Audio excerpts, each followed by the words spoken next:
ये 7 दिन का जो कैंपेन का मेरा दौरा रहा, मैं अपनी जगह मानता हूँ कि मेरे लिए ये एक निहायत ही कामयाब दौरा रहा। उम्मीद से ज़्यादा लोगों की हमारे प्रोग्रामों में शिरकत और उनके तरफ से जो प्यार और मोहब्बत मुझे देखने को मिला, मैं उसके लिए उन सब का ज़ाती तौर शुक्रगुज़ार हूँ। कोशिश मैंने की कि जहाँ तक हो सके अपनी कॉन्स्टिट्यूंसी को मैं कवर करूँ। अब जाहिर सी बात है कि मैं हर जगह नहीं पहुँच पाया, लेकिन कोशिश तो मेरी मुकम्मल तौर ये रही कि ज़्यादा से ज़्यादा एरियाज़ को कवर करूँ। तमाम असेंबली सेगमेंट्स जो हैं उनको कुछ ज़्यादा, लेकिन हर असेंबली सेगमेंट मासिवाय टंगधार के मेरे प्रोग्राम हुए।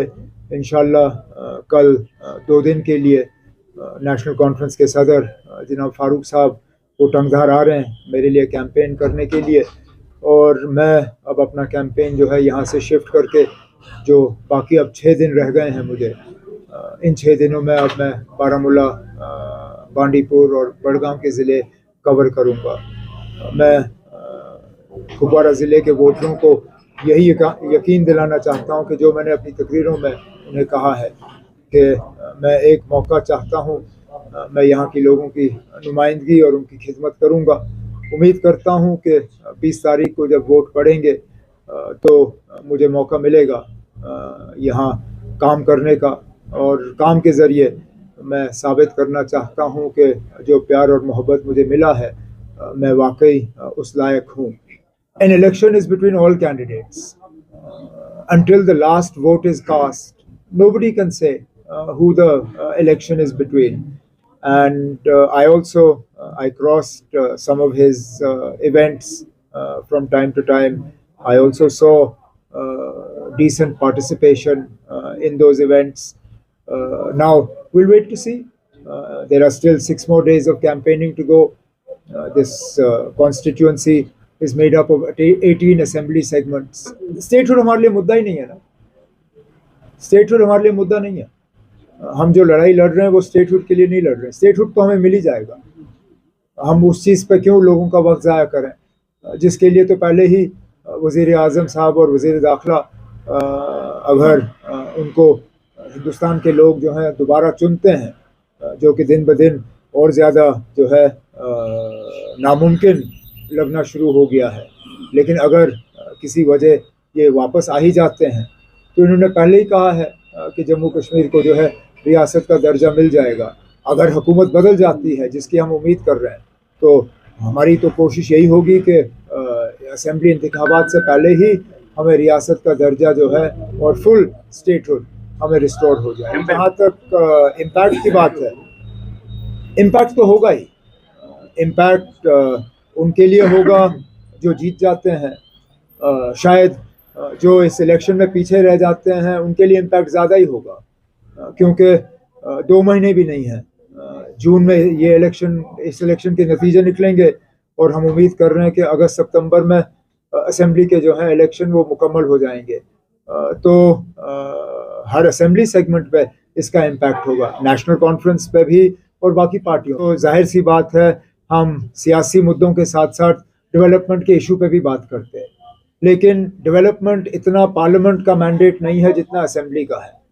और जहां हमें मालूम है कि 2 महीने के अंदर अंदर असेंबली के इलेक्शन होने हैं, उसमें जो नेशनल कॉन्फ्रेंस का मंशूर होगा, उसमें जो नेशनल कॉन्फ्रेंस के कैंडिडेट्स होंगे, उसमें जो नेशनल कॉन्फ्रेंस का कैंपेन होगा, उसमें डेवलपमेंट की ज़्यादा बात होगी। इसमें जानबूझ के हम डेवलपमेंट पे इतना फोकस नहीं कर रहे हैं, क्योंकि हमारे लिए जो बड़ा पॉलिटिकल इशू है सेंटर को लेके, वो हमारे लिए एक मुद्दा है। आपने पीडीपी की तरफ से कोई ऐसा ऐलान सुना है?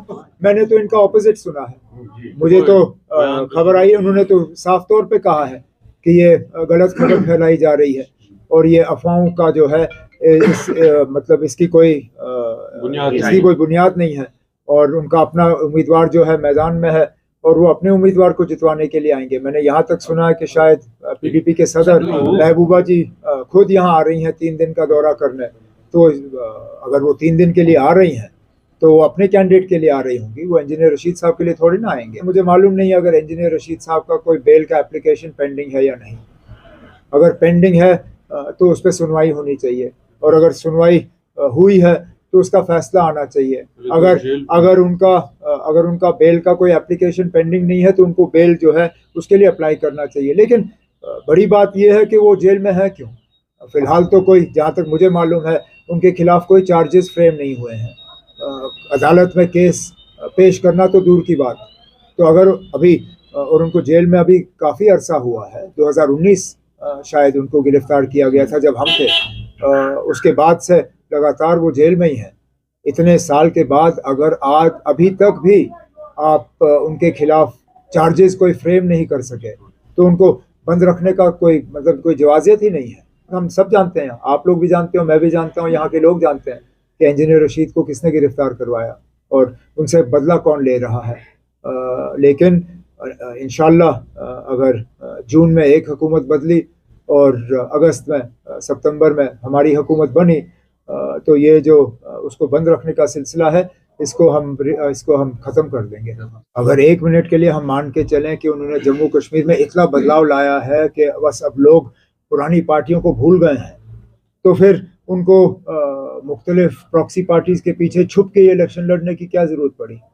उनको अपना उम्मीदवार उतारना चाहिए था, फिर तो हम अपनी शायद ज़मानत खो जाते।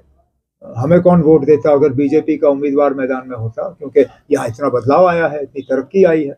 मुझे 4 दिन हो गए सौगाम में रहे हुए, मुश्किल से कल रात को मैंने बिजली देखी, क्योंकि बार बार मैंने तकरीरों में बिजली का जिक्र किया तो शर्मिंदा होकर आज इन्होंने लाइट छोड़ी। नहीं तो 3 दिन जो है लगातार सौगाम में मैंने कोई बिजली नहीं देखी।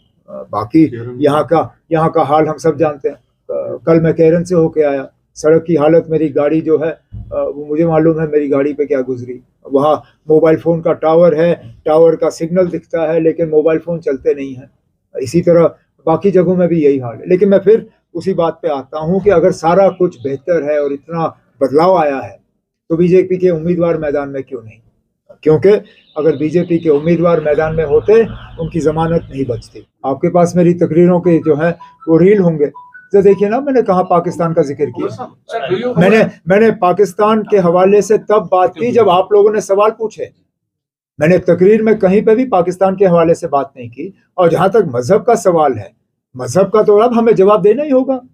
जब बीजेपी के तरफ से बार बार मुसलमानों को जलील करने की कोशिश की जाती है, जब बार बार मुसलमानों के खिलाफ बात होती है, तो क्या हमारा फर्ज नहीं बनता कि हम इस चीज का जवाब दें?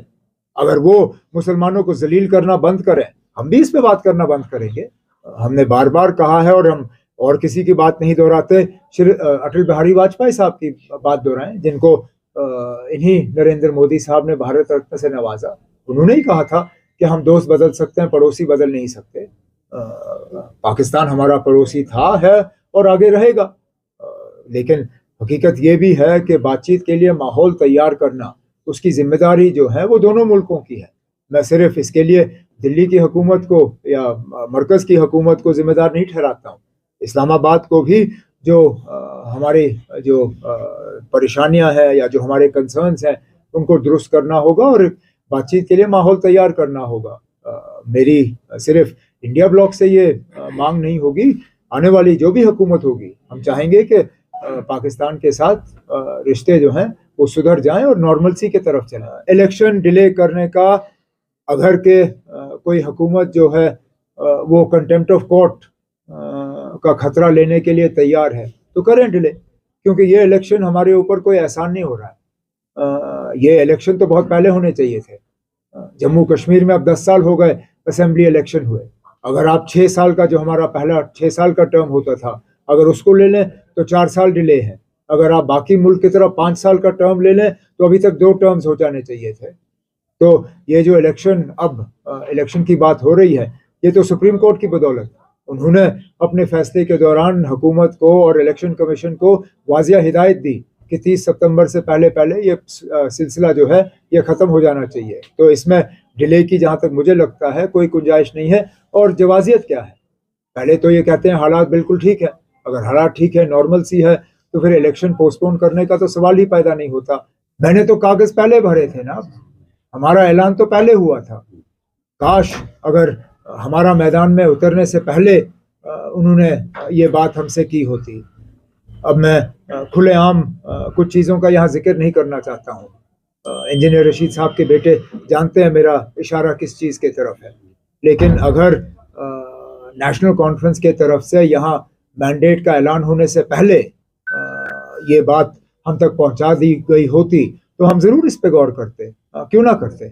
इंजीनियर रशीद साहब के साथ हमने असेंबली में काम किया हुआ, और मैं मान के चलता हूँ कि उनके साथ यहाँ के एक फर्द के तरफ से बहुत बड़ी नाइंसाफ़ी हुई है। मैं जगह जगह जहाँ गया मैंने यही कोशिश की कि मैं देखूं ये जो नया कश्मीर की बात होती है, ये जो नए डेवलपमेंट और प्रोग्रेस और इंफ्रास्ट्रक्चर की बात होती है, ज़मीनी सतह पे मुझे कहीं ये नज़र आए, लेकिन मुझे नया काम कहीं पे नज़र नहीं आया, कहीं पे भी नहीं। मुझे वही काम नज़र आए जो पहले हुआ करते थे। कुछ उनमें से वहीं रह गए जहां हमने 2014 में छोड़ा था, उससे आगे कोई प्रोग्रेस नहीं। टूरिज्म की बात होती है, लेकिन मुझे बताएं ना, इस पूरे ज़िले में कौन सा नया टूरिज्म का इंफ्रास्ट्रक्चर बना। यहाँ पे मेरी हुकूमत में हमने बंगस लोलाब धरंगियारी को टूरिज्म डेवलपमेंट बोर्ड, ये इसका अथॉरिटी का वो दिया दर्जा। उसके बाद से कौन सा नया इंफ्रास्ट्रक्चर बना। बैनर और पोस्टर तो ये लगाते हैं बंगस फेस्टिवल, लेकिन बना क्या वहाँ पे। सड़क के हवाले से जो है एक पूरे रूट को ग्रीन ट्रिब्यूनल में जो है अब रोक के रखा हुआ है।